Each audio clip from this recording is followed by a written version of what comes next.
Hey, what's up guys, Mashine here, come back with a brand new video for you guys. I got 3 profitable trade ups that are going to be costing you around $3 or less. One's about $1, one's about $2, one's about $3, and then we got that special at the end. You always know we have to go with that special trade up there.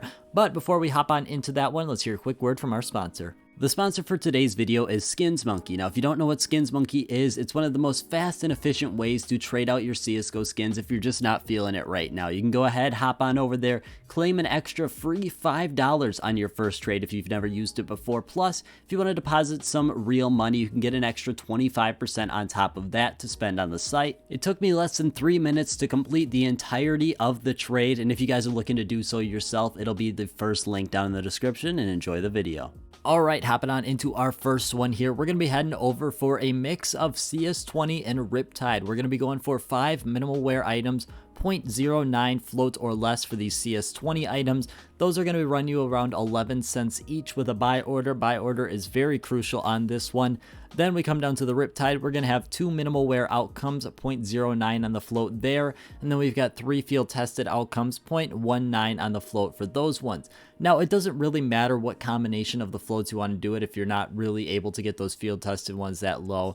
As long as your average float is 0.12 or below, there's a slight little wiggle room on this one, but really not too much. Coming down to our outcomes, we got 3 ones we're trying to hit here. Mount Fuji is going to be the best one for us. Otherwise, the 5.7 Buddy and the M4A4 Spider Lily are going to be 2 decent outcomes. The rest are going to be a pretty big loss. But other than that, let's hop on into it. Alright, here we are for this one here. Now this one, it's the cheapest out of all of them, so I'm not expecting anything super crazy here.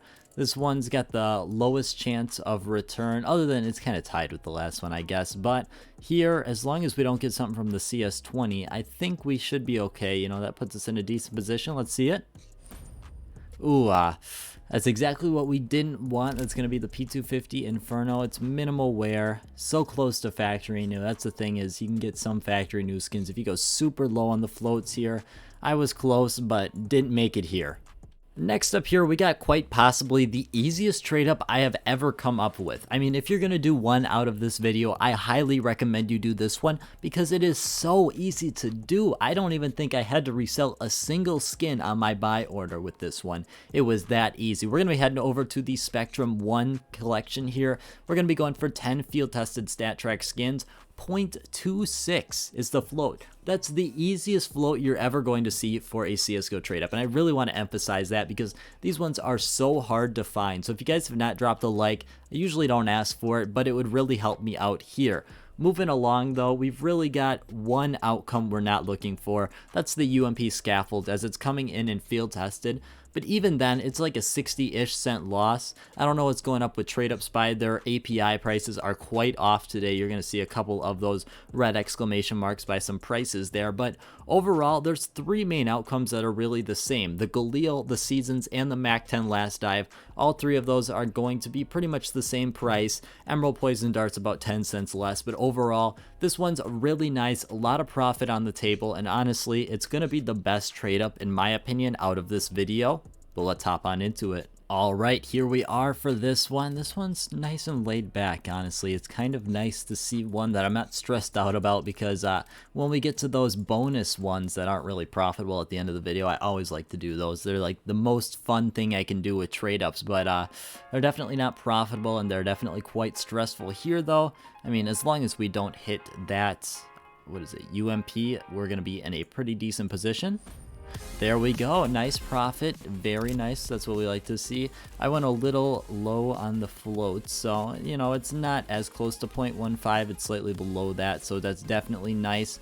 Not really anything significant, but let's move on to the last one. Moving on into our last profitable trade up of the video here, we're going to be heading on over to the Phoenix collection. Going for 9 field tested skins is exactly what we're going to be doing for here. The buy order here, you really have to go with 32 cents or else you're really going to be hurting yourself on the back end. Once again, the minimal wear is going to be around 50 cents, and that's going to be a 0.11 on the float, and the field testeds are going to be 0.19 on the float. Now that is very, very slightly negotiable. You can go up very slightly, but not by much. Therefore, when we come down to our outcomes, our USPS Guardian is going to be in factory new, but just sneaking in. That's why we got to make sure we're careful on the floats there. That's going to be almost $4.50 in profit, and our remaining 3 outcomes are going to be all a loss, but under $1 loss, which is definitely nice. Hopefully, though, we can hit that USPS Guardian, as it's definitely the most expensive trade up for the video that is profitable, at least coming in at around $3.40-ish cents. But let's hop on into it. All right, hopping on into this one here. You know, I'd really like to see that USPS, but honestly, with less than $1 loss on a trade up like this, I'm really not too concerned if we're not able to hit it, but let's still see it. Ooh, we're going to be walking away with a pulse. That's in field tested. It's close though. Yeah, that's the thing about this one, is you're going to be close to getting something decent, but you're not going to be able to get it. So that's okay. I mean, it's not really what I wanted. However, less than $1 loss on the potential of almost $5 is definitely what we like to see. All right, hopping on into our fun trade up of the video here. We're going to be going with 9 filler skins, 1 Norse collection skin. And I'll tell you what, if we're able to hit this next trade up video, we're going to be trading up for the purple variety of these ones. We're going to be putting these into the trade up, going for the purple variety, trying to get that Deagle Astro Gormagander here. But before we hop on into this one, we just got to take a look at our odds here, because our odds, not our odds, our odds, because we are not sitting too pretty. 18% to hit. Overall, on average, we're going to be losing about $3.50 per trade up. However, I have not hit one of these in a while. Gambler's fallacy coming in, because we are feeling a little confident here, but let's hop on into it. All right, we picked them up. We've got our skins here, hopping on into that trade up right there. See, now we've got, ooh, I want to throw it in number 5 because that's my lucky position. We got a problem here. I know I've got this one. Do I have any other ones? We could try and sneak in one of those. I've also got that one. I think we're going to go with the one we originally saw here. That was this chainmail. We're going to be throwing that one in there, and we're going to be trying to hit what we're looking for here. Before we do that one, though, just give it a second, you know, marinate in it, and let's see it. Oh, man, I got fooled there on what we were going for. I thought that was the Deagle Jormungandr. Alright, I just got back from the boys in Antigua. It seems like the casino is a go, so we're going to have one last opportunity at this one. Alright, we're here for round 2. You got to promise not to tell anyone. We got the green bits of luck right there. And that's all we need. I know I've got that chainmail I was using, but I also got this other chainmail that we can't tell anyone about because this is not profitable. This is like pretty much a sin over here. But you know what? We're gonna hit it. It's gonna be all okay. Bruh.